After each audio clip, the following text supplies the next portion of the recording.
We are back! Welcome back to our channel and happy Thursday, everybody. Today, The topic on everyone's lips is... what is the difference between a ghost and a poltergeist? What is the difference between a ghost and a poltergeist? Now, we've actually had a lot of people kind of say to us what the difference is. And everyone's got a different opinion on this, so we thought we would research this. Do a real deep dive.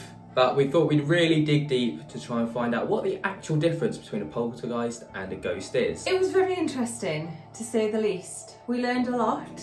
It was a bit of a journey, but we've summarised it. We've kind of consolidated the information. We've pulled the best of what we could find together, and this is what we found. Before we get started, be sure to give this video a like, as it really helps us out. Subscribe, as we're uploading 3 days a week, because we're just on it at the minute. It is so tiring, isn't it? A full day's work and then a full night's work. But I love it though. I'm not complaining. Not complaining. We love it. Be sure to get yourself a brew. Turn off the lights And let's get into the it. video. So, what is the difference between a poltergeist and a ghost? I think before we actually can answer that, we need to know what a ghost is and what a poltergeist is. So that's what we're going to be delivering to you right now. The old classic. Whenever you think of supernatural entities, the first thing that springs to mind is the word ghost. And I think that's the same for more or less everyone across the board. I mean, it's massive in pop culture, it's massive in films. But what is a ghost? So it's believed that a ghost is the apparition of a dead person or someone that lived on Earth prior to their passing. So the origin of the word ghost comes from the Old English word Gast, of Germanic origin, related to Dutch Geest and German Geist.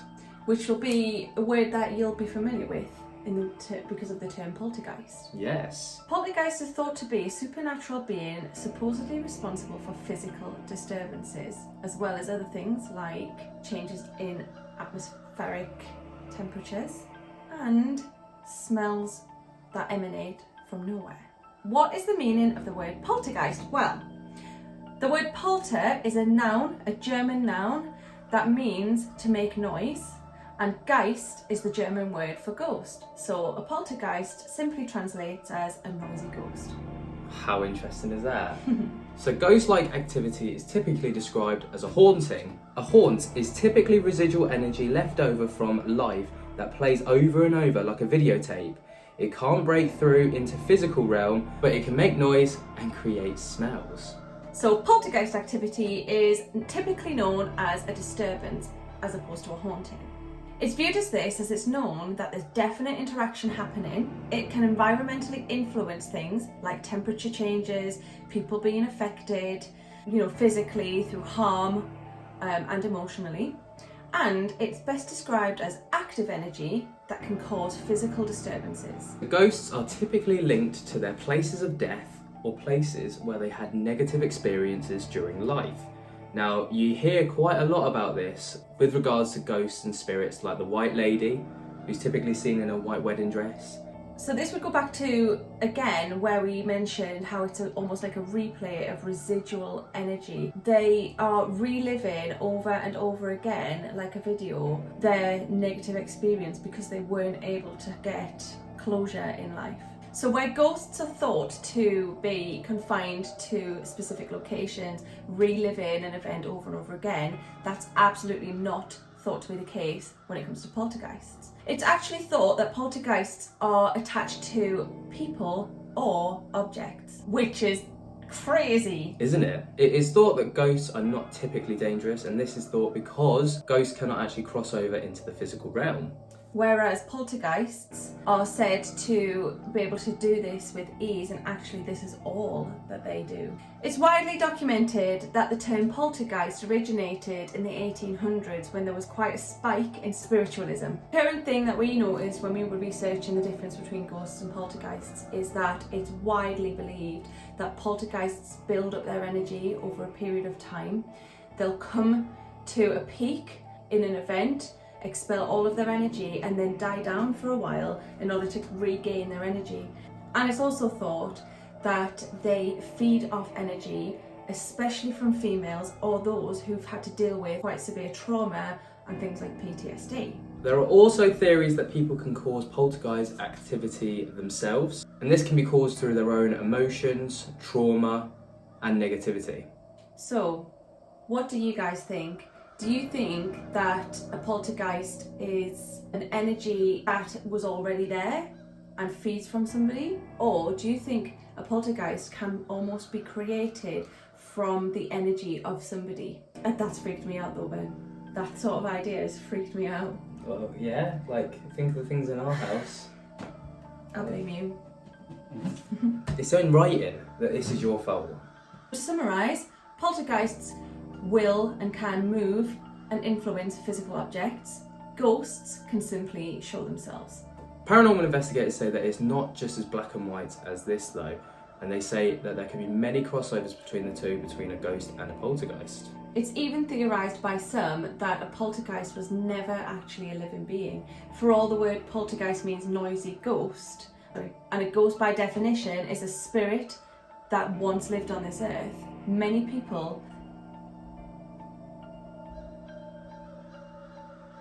Did you hear it? Couldn't not hear it. People...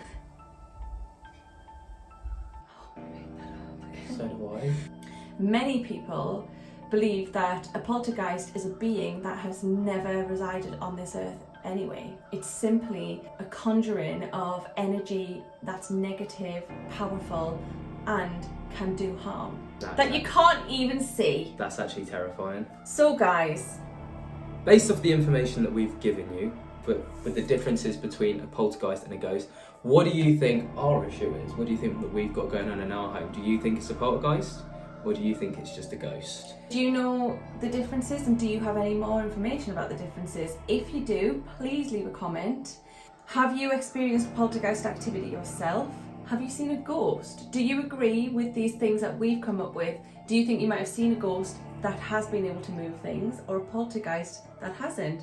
The more we can learn, the better. Because we can understand what we've got going on a little bit better, which will be very, very comforting, I think. Yeah. Do you think you've seen a ghost that's also been able to move things? Where do you stand on this topic? We would love to know. Yeah, let us know in the comments. Let's get the debate started.